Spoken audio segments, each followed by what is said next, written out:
Hey guys, Matt Pettit here. Today I'm going to discuss my personal most important money-saving techniques that I don't think is being discussed enough. Before we begin, please tickle that like button as it really helps the channel. And also don't forget to subscribe if you find this content helpful. Okay, so the first money killer tip that I can give you is buying name brand foods over generic foods. Listen, I understand we all have our snack foods or go-to brands that we have to get every time we're at the store, like Oreos, Cheez-Its, Cheese Nips if you're that brand. But we can still buy those brands specifically, and then everything else on our grocery list, we go for the generic brands. Listen, I can promise you that a can of Great Value green beans tastes no different than Del Monte green beans. In fact, me personally, I've never had a Great Value pickle taste worse or better than a name brand Mount Olive brand pickle. This idea of name brand foods tasting very similar, if not the same as generic brands, is universal across many different foods you buy at the grocery store. Listen to this. According to the Wall Street Journal, name brand foods cost on average 29% more than generic brand foods. That is insane. For a family of 4, that's an average savings of $220 a month if you went with the generic brands. That's over $2,600 a year you could be saving by not having to get these name brand foods across the store. Staying in the theme of food, our second tip is buying apps and drinks when you go out to eat. Listen, I don't personally like to make food at home every single day, just like you. So when we go to restaurants or even fast food, do we really need that drink? Do we really need that appetizer? Most of these appetizers are between $7 and $12 each, and drinks are $2 to $4 each. So next time you take your significant other out on a date, you could be saving up to $15 or more per meal by avoiding drinks and appetizers. Here's another fact for you. The average American eats out over 18 times a month. That's a potential savings of $270 a month if you avoid apps and drinks altogether. Now let's recap here how much you could save just in food expenses in my first 2 tips.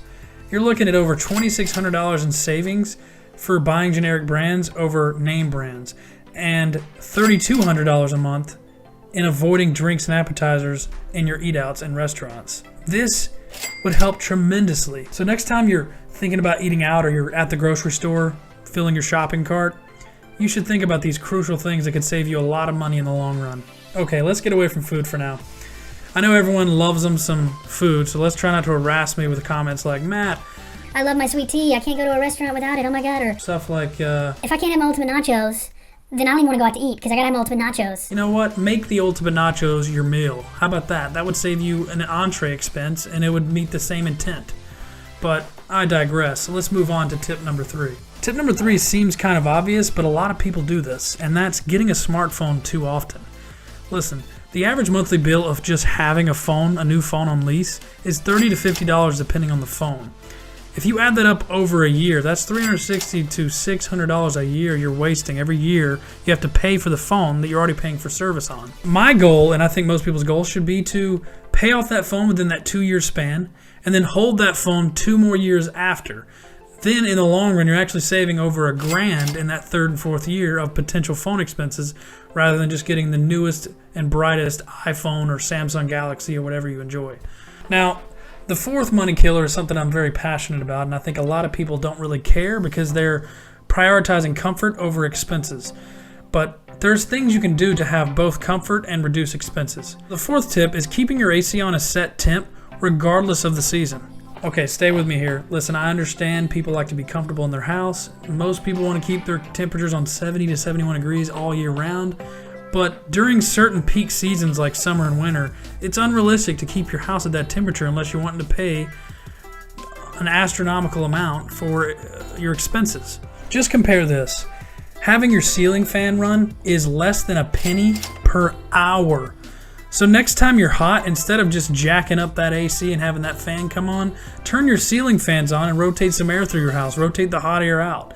And only turn on the AC for a short period of time to get new air inflow into your house. Now, when you compare ceiling fan expenses to actually running your AC, the cost to run your AC per hour is 54 cents an hour.